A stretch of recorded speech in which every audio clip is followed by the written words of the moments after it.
Ladies and gentlemen, this is the absolute friends bit.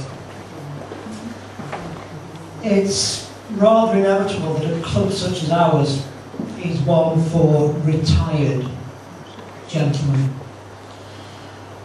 particularly those of us in the twilight years of our lives. Well, I thought I'd try it on, but I will expect lots of vim and vigour then next Thursday. But you are generally very good at putting chairs away, I'll give you that, so there we are. But people come from a wide variety of backgrounds, and we meet on a Thursday morning for friendship, for goodwill, and for mutual understanding. And I know myself, I personally have made a number of friends that I would not have normally come into contact with other than through this club. And I'm enormously grateful for that.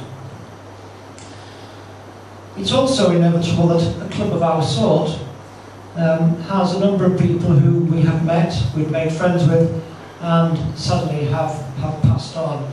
And we remember those people with great friendship and fondness. There's one or two people around this table and one or two people around that table, and so it goes on for each of the tables in the room, that we each know each other to say hello to on a Thursday morning. But we also remember people who've been in the club beforehand, whose pictures appear in the brochure that you've got before you, and we remember those people with fondness too. There's one particular gentleman in the book who was always there first on a Thursday morning, always with a ready joke, always really bright-eyed and bushy-tailed, who always wore a Santa Claus hat at the Christmas meal. You'll know who I'm thinking of.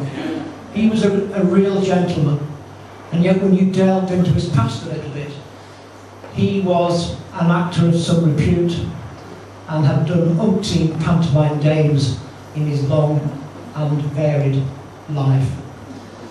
People like that are the people who make up the Probus Club of St Anne's on the Sea.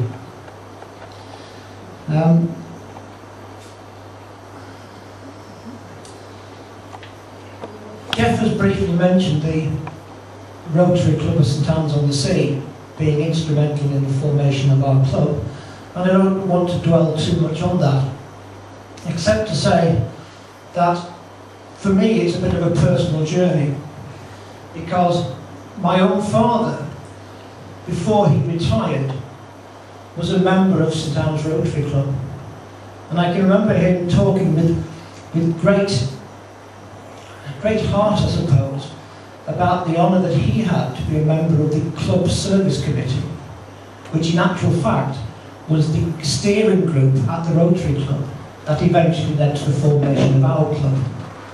And therefore I find myself in some trepidation following in his footsteps, as it is my great honour to be your secretary.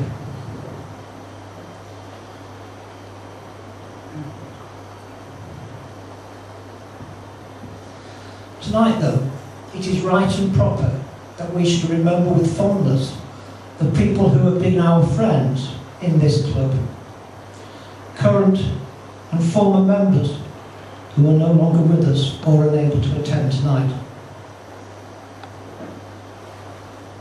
There are some people that I must mention, not least our President, Stuart Wesley, who I'm sure most of you will know, who attended the committee meeting in July, and just before the start of the new season in October, suffered a quite devastating stroke, and he has been missing from our company throughout the year. One other person that I must mention is Fred Dronsfield, who also isn't able to be with us tonight, but was the very first person to buy tickets for tonight. And sadly, due to ill health, he hasn't been able to be with us. So I ask you please to stand and make our toast to absent friend.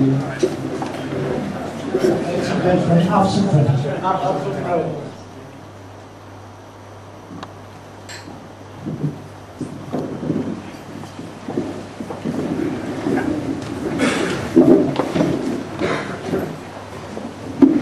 Now, as your club secretary, it it also falls upon me to pick up where Cliff left off, and our thanks to various people who have made this event happen.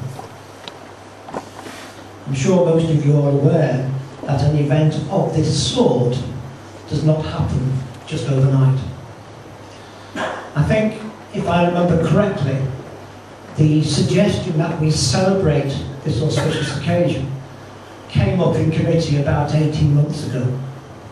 And at that time, it was decided that a steering group, a subcommittee, would be formed to see the whole process through. And all the members of this subcommittee have worked tremendously hard during that 18 months to get to the situation where we are today. Now, you'll be aware that they were under the leadership of our Social Secretary, Cliff Elliott. And it's to his leadership of that subcommittee that we thank particularly.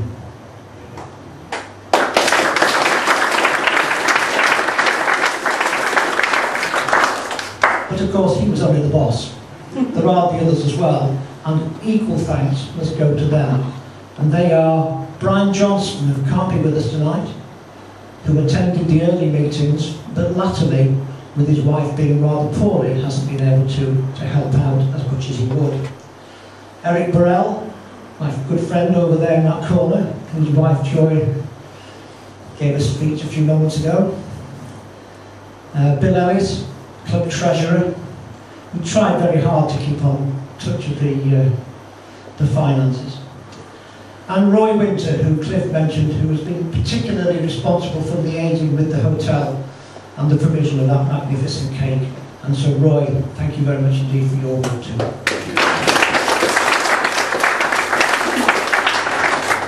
You will not have passed your notice that the members of Probus, when they arrived tonight, had a rather large white envelope on their chairs. And if you haven't yet had a chance to open it, I recommend that you do so sometime soon, because inside it is a most magnificent anniversary booklet that has been prepared exclusively by Keith Barlow, the Publicity Secretary, with the submissions of a number of people who've written about their memories of the club to date.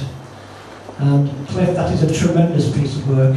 But before you clap in, I must say to you that his wife Mavis has also been instrumental in actually assembling all the pages. And I don't envy her one little bit for the sore thumbs that she must have. But thank you to the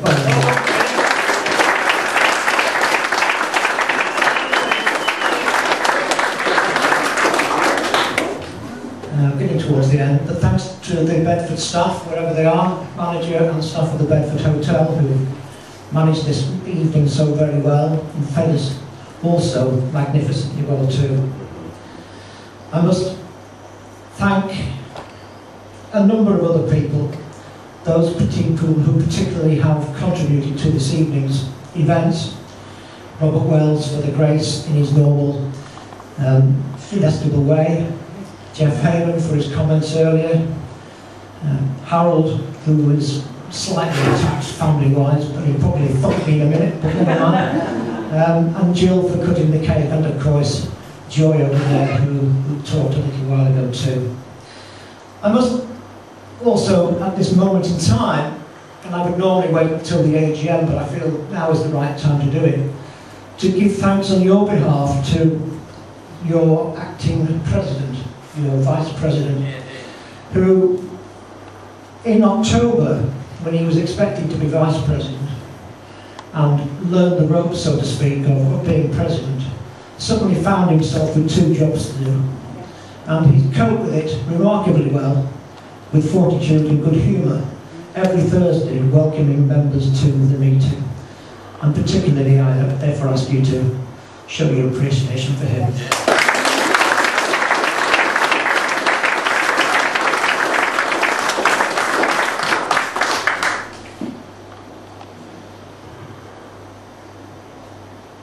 Finally, and this is definitely at the end, finally, I thank you for coming. As I mentioned this morning, Thursday morning at the meeting, the members make the club. It's not the officers, it's not the members of the committee, it's the members who turn up every Thursday morning. And so I thank you who have come this evening with with your great guests to make this occasion so special, making the anniversary all the more memorable and enjoyable. Now, I'm finishing now. I'm going to give the microphone to Cliff, and then I'm going to sit down. Thank you all.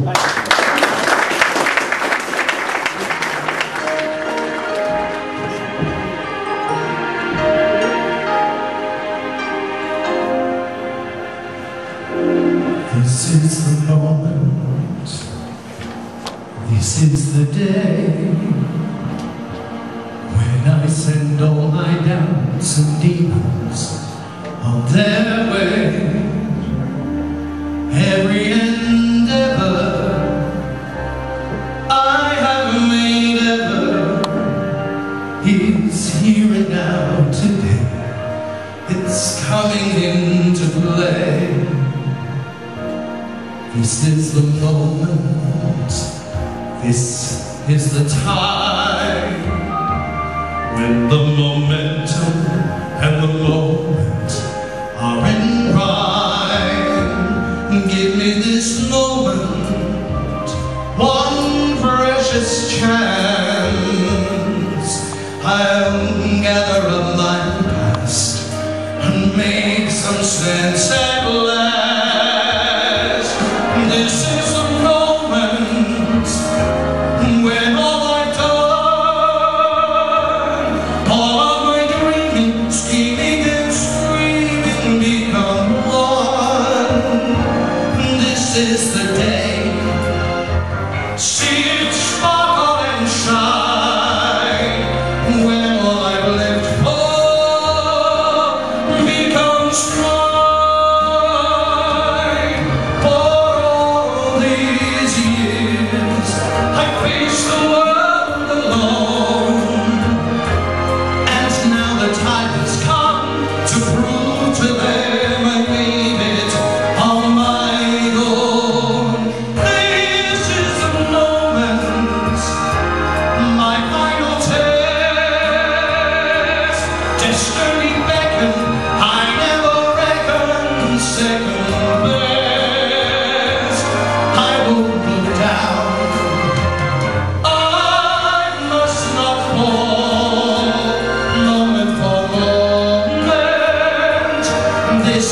This